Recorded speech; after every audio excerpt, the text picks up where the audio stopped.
Hello dear students. कई सारे students की ये क्वेरी थी कि सर आप क्रिटिकल पाथ मेथड और program evaluation and review technique पर एक सेशन कंडक्ट कीजिए।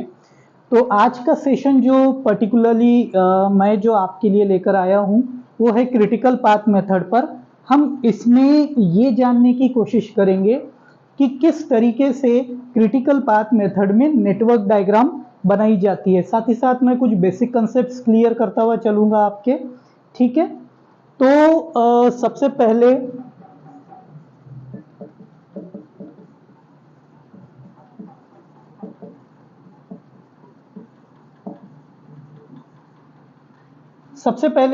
ये समझना ज़रूरी है कि क्रिटिकल पाथ एक्चुअली होता क्या है। तो क्रिटिकल पाथ ये एक ऐसा पाथ होता है प्रोजेक्ट में। कंपनी में कई सारे प्रोजेक्ट्स ऑर्गेनाइज किए जाते हैं ऑर्गेनाइजेशंस में। तो उन प्रोजेक्ट को हैंडल करने के लिए कुछ समय लगता है।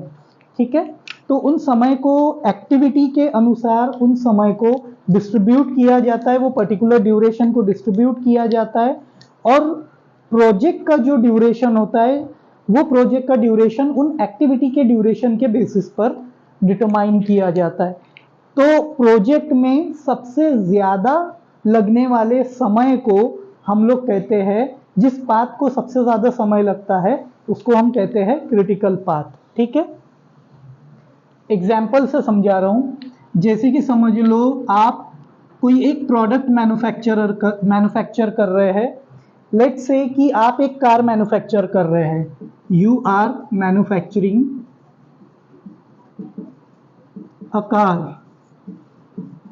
अब कार मैन्युफैक्चर करते वक्त कौन कौन सी एक्टिविटीज परफॉर्म की जाती है उस पर हमको ध्यान देना होगा।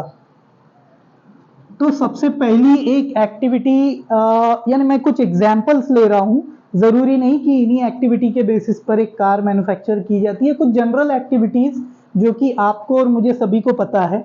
जैसे सबसे पहले हम रॉ मटेरियल जो कार के लिए लगता है वो ऑर्डर करेंगे, रॉ मटेरियल ऑर्डरिंग। फिर सेकेंड स्टेप होती है कि हम चेसिस मैन्युफैक्चर करेंगे। ठीक है, चेसिस मैन्युफैक्चरिंग।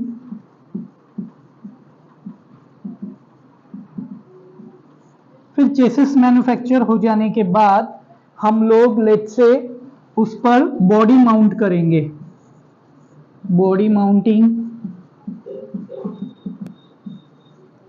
फिर बॉडी माउंट करने के बाद हम लोग उस चीज को पेंटिंग के लिए भेज देंगे। यानी आपकी एक रॉ कार जो बिना पेंट की हुई है, बॉडी वगैरह सारी चीजें माउंट कर दी गई है, वो मैन्युफैक्चर होके तैयार है। अब हमें उसे पेंटिंग के लिए भेजना होगा। एंड फाइनल स्टेप, पेंटिंग हो जाने के बाद अब हम उस कार को मार्केट में सेल करेंगे, सेलिंग एक्टिविटी। अब क्रिटिकल पाथ मेथड में क्या होता है कि इन सभी एक्टिविटीज को एक नॉमेनक्लेचर दे दिया जाता है। For example raw material ordering को मैं ए से डिनोट कर रहा हूं, चेसिस मैन्युफैक्चरिंग को मैं बी से डिनोट कर रहा हूं। ठीक है, बॉडी माउंटिंग को मैं सी से डिनोट कर रहा हूं, पेंटिंग को डी से डिनोट कर रहा हूं और सेलिंग को ई से डिनोट कर रहा हूं। ठीक है, अब इन सारी एक्टिविटीज का एक ड्यूरेशन होता है। से फॉर एग्जाम्पल आपको कार की डिमांड पता चली कि इस पर्टिकुलर लोकेशन से, फॉर एग्जाम्पल मुंबई सिटी से अराउंड 5000 कार की डिमांड है। तो आप रॉ मटेरियल, फिर जब कार की डिमांड आ जाएंगी आप रॉ मटेरियल ऑर्डर करना स्टार्ट करोगे। ठीक है, तो जितनी डिमांड होगी उस हिसाब से आप रॉ मटेरियल कंपनी में बुलाओगे। तो समझ लो रॉ मटेरियल बुलाने के लिए आपको लग गए 15 डेज। 15 डेज में आपका रॉ मटेरियल आ गया। देन नेक्स्ट, चेसिस मैन्युफैक्चर करने के लिए आपको लग गए से फॉर एग्जांपल 30 डेज। ठीक है, कई सारे चेसिस मैन्युफैक्चर कर रहे हैं आप, सिंगल चेसिस मैन्युफैक्चर नहीं कर रहे, तो 30 डेज लग गए। देन फिर उस पर बॉडी माउंट करने के लिए अनदर 30 डेज। उसके बाद पेंटिंग के लिए से 15 days. Selling is an ongoing process, it is for example यहां पर लग गए आपको 10 डेज। तो इस तरीके से आपको सीपीएम या पर्ट में प्रॉब्लम दिया जाता है। Then you are asked to determine the critical path and the project duration. अब इसमें क्रिटिकल पाथ जो हम डिटरमाइन करते हैं वो पाथ होता है, वो पर्टिकुलर पाथ होता है, एक्टिविटीज का वो पाथ होता है जो सबसे ज्यादा टाइम पीरियड कंज्यूम करता है। ठीक है, अब क्रिटिकल पाथ सबसे ज्यादा टाइम कंज्यूमिंग पाथ क्यों होता है, क्वेश्चन ये अराइज होता है। तो क्रिटिकल पाथ का मतलब ये होता है कि इतने टाइम पीरियड में हमारा प्रोजेक्ट कंप्लीट हो जाना चाहिए। ठीक है, उसके बाहर हमें टाइम नहीं लगना चाहिए किसी भी प्रोजेक्ट को कंप्लीट करने के लिए। ठीक है, तो इसीलिए उसको क्रिटिकल पाथ कहा जाता है कि उसके बाहर आपको टाइम नहीं लगता है और वो सबसे ज्यादा ड्यूरेशन लेने वाला पाथ होता है। ठीक है, नाउ अब हम जब इसका प्रॉब्लम सॉल्व करेंगे तब जाकर आपको ये कंसेप्ट और अच्छे से समझ में आएगा। ठीक है, तो प्रॉब्लम देखते हैं।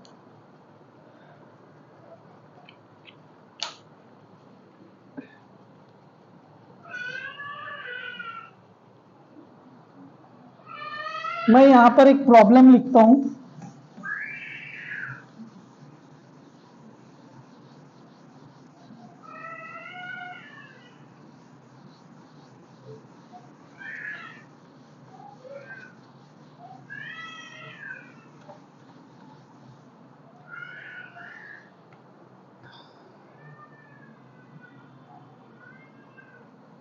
प्रॉब्लम कुछ इस तरीके से दिया रहेगा आपको, name of activity,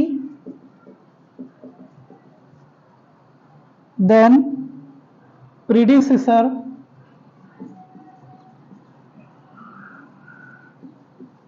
and duration of activity, ऐसे 3 कॉलम रहेंगे।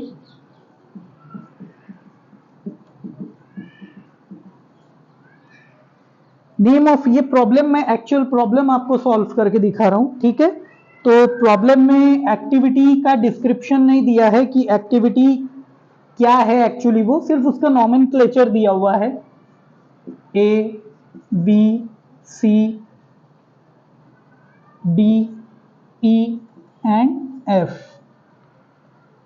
ठीक है, प्रीडिसेसर में दिया है इसका कुछ भी नहीं है, देन बी का ए है, सी का बी, डी का भी बी, फिर then C and then D. Duration है 4, इसका 11 2 2 1 1। इस तरीके से आपको 3 कॉलम दिए जाते हैं, जिसमें कि सबसे पहला कॉलम होता है नेम ऑफ एक्टिविटी, वहां पर एक्टिविटीज का नॉमेनक्लेचर दे दिया जाता है। सेकंड चीज होती है प्रीडिसेसर। अब ये प्रीडिसेसर क्या है, प्रीडिसेसर का मतलब क्या होता है ये जानना जरूरी है। ठीक है,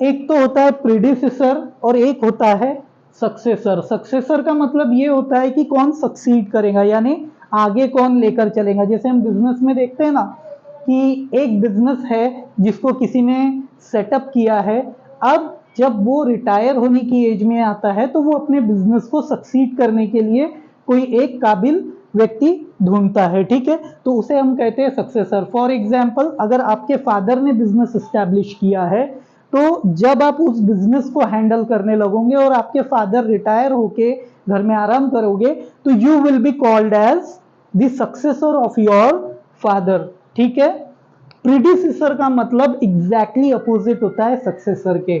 प्रीडिसेसर का मतलब होता है किस कौन पहले आता है। ठीक है, जैसे कि आप है, ठीक है, आपके प्रीडिसेसर कौन है, आपके फादर है, फादर के प्रीडिसेसर कौन है, उनके फादर है, यानी आपके ग्रैंडफादर हुए।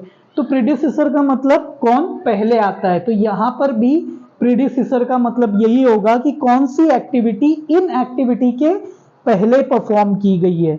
बात पर ध्यान देना, प्रीडिसेसर का मतलब यहां पर ये होगा कि यहां पर प्रीडिसेसर का मतलब ये होगा कि इन एक्टिविटीज के पहले कौन सी एक्टिविटी आई है। तो ए के पहले कोई एक्टिविटी नहीं आई है, इसलिए ए स्टार्टिंग एक्टिविटी है। बी के पहले ए एक्टिविटी आई है, सी के पहले बी एक्टिविटी आई है, डी के पहले बी एक्टिविटी आई है, ई के पहले सी आई है, एफ के पहले डी आई है। समझ में आया प्रीडिसेसर का मतलब। Now the next thing is we need to draw the critical we need to draw the network diagram for determining critical path। ठीक है, नेटवर्क डायग्राम कैसे ड्रॉ करते हैं मैं आपको वो समझा देता हूं। तो नेटवर्क डायग्राम में दो चीजें होती है, एक तो होता है नोड जिसको कि हम सर्कल से डिनोट करते हैं, और एक होती है एक्टिविटी रिप्रेजेंटेशन जिसको हम एरो से डिनोट करते हैं। इस पर्टिकुलर डायग्राम में एरो हमेशा फॉरवर्ड मूविंग रहते हैं। कैसे रहते हैं वो आपको जब मैं ड्रॉ करूंगा तब समझ में आ जाएगा।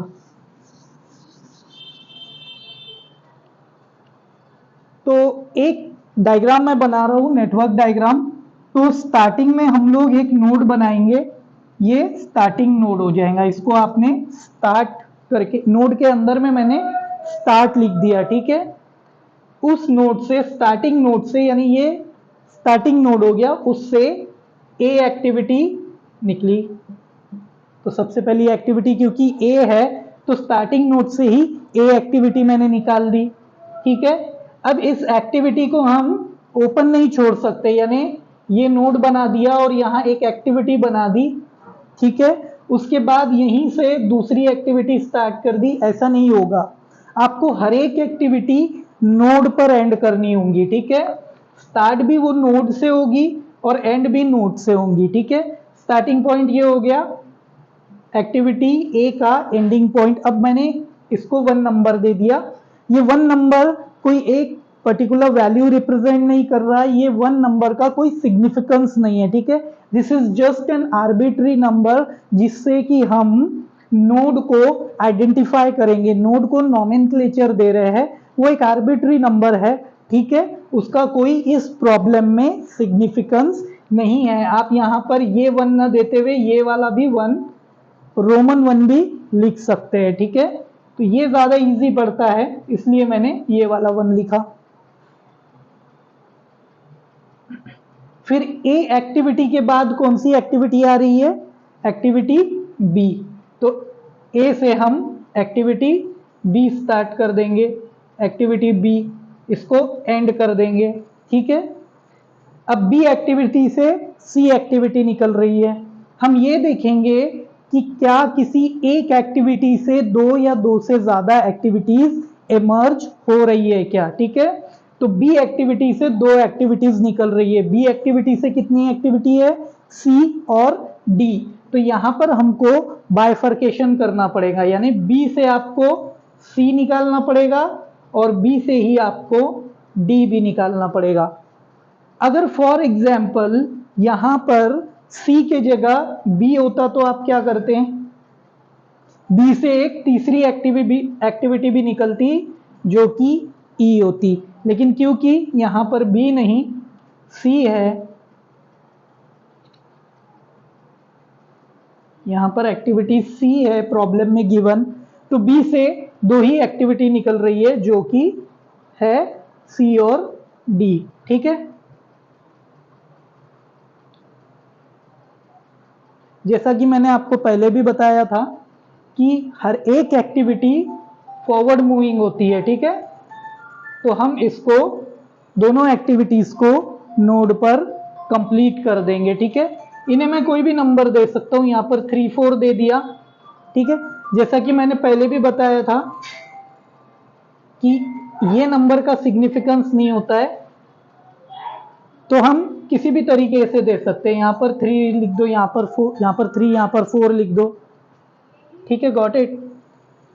तो मैं जैसे कि अल्फाबेट्स मूव कर रहे हैं उन्हीं हिसाब से इनको नंबर देता हूं। सी पहले आता है तो उसको 3 दे दिया, डी बाद में आता है तो उसको 4 दे दिया। आप इसको शिफ्ट भी कर सकते हैं, सी को आप 4 दे दीजिए, डी को 3 दे दीजिए। It will not impact your problem, यानी प्रॉब्लम पर कोई असर नहीं होगा। ठीक है, अब सी से ई एक्टिविटी एमर्ज कर रही है।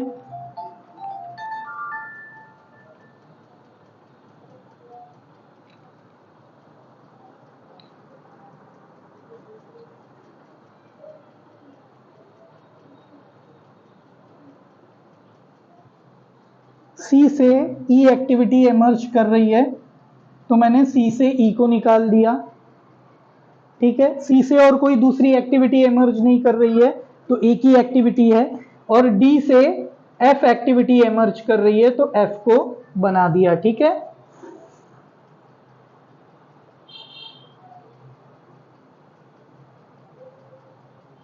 अब ये ई और एफ के बाद कोई और एक्टिविटी आगे नहीं है, तो इसका मतलब ये दोनों भी एंडिंग एक्टिविटी है। तो मैं इसको ऐसे ना बनाते हुए इसको डायरेक्ट एंडिंग नोड पर एंड कर देता हूं। ये आ गया आपका ई और ये आ गया एफ। ये समझ में आया आपको कि मैंने ई और एफ को एंडिंग नोड पर क्यों ज्वाइन किया? ये समझना बहुत इंपॉर्टेंट है। देखो, ई और एफ के बाद ई और एफ किसी का प्रीडिसेसर नहीं है, यानी ई और एफ ही एंडिंग एक्टिविटी है। ठीक है, तो उनको एंड करना है, हम किसी भी एक्टिविटी को ओपन नहीं छोड़ सकते। मैंने आपको पहले भी बताया था कि ये आपने स्टार्टिंग नोड बना दिया और ये एक्टिविटी डाल दी और फिर इसको ऐसे ही रहने दिया, ऐसा नहीं कर सकते आप। इसके स्टार्टिंग और एंडिंग में ही आपको नोट्स लगाने पड़ेंगे ताकि आप उस एक्टिविटी का स्टार्ट और एंड पॉइंट डिफाइन कर सको। बात समझ में आई? इसीलिए मैंने ई और एफ को एक ही जगह ले जाकर एंड कर दिया। ठीक है, तो ये बन गई हमारी नेटवर्क डायग्राम। अगर ये नेटवर्क डायग्राम में आपको बनाने में किसी तरीके की दिक्कत आती है तो आप डेफिनेटली कमेंट बॉक्स में कमेंट कर मुझे बता सकते हैं। I will reply back to you. ठीक है, एक बार आपकी नेटवर्क डायग्राम बन गई, अब हम क्रिटिकल पाथ आइडेंटिफाई कर सकते हैं।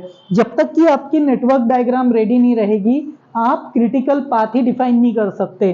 पाथ आइडेंटिफाई करना, पाथ यानी रास्ता। अगर आपको कोई एक पाथ आइडेंटिफाई करना है तो आपके पास पहले नेटवर्क डायग्राम होना बहुत जरूरी है, उसी में से आप पाथ आइडेंटिफाई कर सकते हैं। ठीक है, अब क्रिटिकल पाथ डिटरमाइन करने की प्रोसीजर क्या है वो मैं आपको बताता हूं। जैसा कि हमने समझा था, क्रिटिकल पाथ क्या होता है? क्रिटिकल पाथ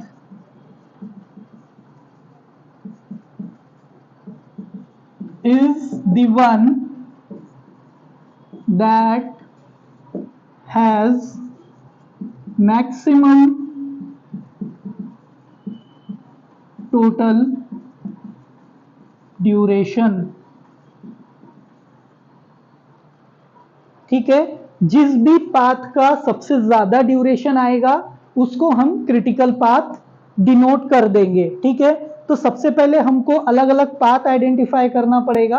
जब हम अलग अलग पाथ आइडेंटिफाई कर लेंगे फिर उसका हमको टोटल ड्यूरेशन निकालना पड़ेगा। तो उसके भी लिए एक टेबल बनाया जाएगा जिसमें कि 3 कॉलम रहेंगे, एक तो पाथ, एक ड्यूरेशन और ये ड्यूरेशन का एडिशन यानी सम ऑफ ड्यूरेशन,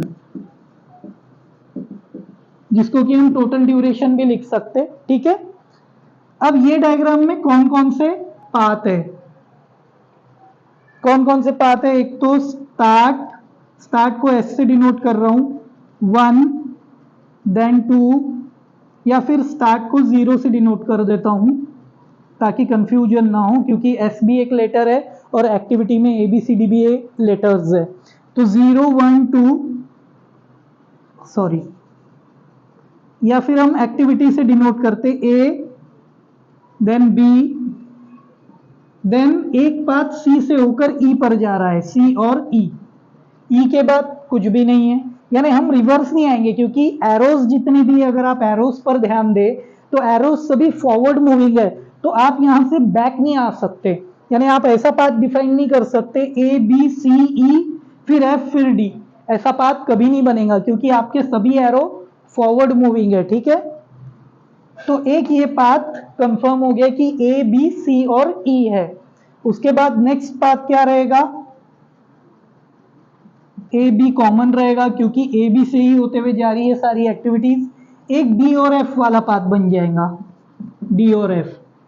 इसके अलावा कोई और पाथ आइडेंटिफाई कर सकते हैं क्या आप? इसके अलावा कोई और पाथ नहीं है। देखो एक बार और समझेंगे पाथ का मतलब क्या होता है। पाथ यानी स्टार्ट से एंड तक पहुंचने वाले रास्ते। अगर हम सिंपल वे में इसको डिफाइन करें, स्टार्ट से आपके जो नेटवर्क डायग्राम है उसमें स्टार्ट से एंड तक जाने के लिए जो भी रास्ते हैं उनको हम पाथ बोलेंगे। तो कितने रास्ते हैं स्टार्ट और एंड तक जाने के लिए? 2 रास्ते हमने आइडेंटिफाई किए इस नेटवर्क डायग्राम में।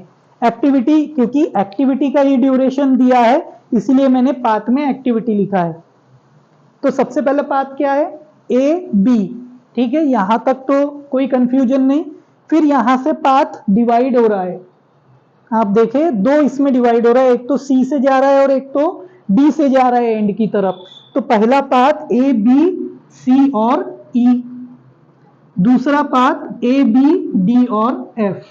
ये क्लियर है? अब इनका ड्यूरेशन, तो ड्यूरेशन यहां पर गिवन है आपको सभी एक्टिविटीज का, उन्हीं एक्टिविटी के ड्यूरेशन को आपको सम करना पड़ेगा।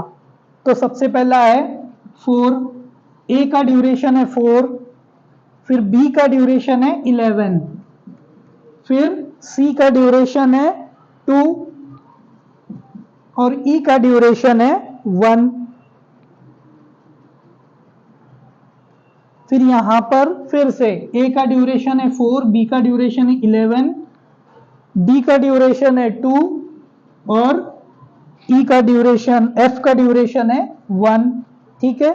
अब यहां पर अगर आप देखेंगे तो टोटल सेम आ जाएंगी, क्यों? क्योंकि समेशन में सभी सेम है, 15 + 3 18, यहां पर भी 18। अब इसका मीनिंग क्या है? इसका मीनिंग क्या है? जब टोटल ड्यूरेशन ही सेम आ जाए तो इसका मीनिंग ये है कि since both the paths are having same total duration, therefore both these paths are critical path, यानी दोनों भी जो पाथ है वो क्रिटिकल पाथ है। अगर फॉर एग्जाम्पल डी का ड्यूरेशन 2 ना होते हुए 3 होता, डी का ड्यूरेशन 2 ना होते हुए, पहले 2 था ओरिजिनल प्रॉब्लम में, अब समझ लो 2 ना होते हुए 3 हो गया, तो क्या हो जाएगा? यहां पर 3 आ जाएगा, ये 19 हो जाएगा। अब क्रिटिकल पाथ कौन सा रहेगा? अब क्रिटिकल पाथ बन जाएगा आपका A B D and F, क्योंकि उसका ड्यूरेशन 19 है, ठीक है। इतना क्लियर है? अब इसके आगे पूछा जाता है कि what is the project duration. तो अगर क्रिटिकल पाथ मेथड का प्रॉब्लम है तो सिंपल हम लोग ये लिख देंगे कि project duration is equal to the duration of critical path. Hence, project duration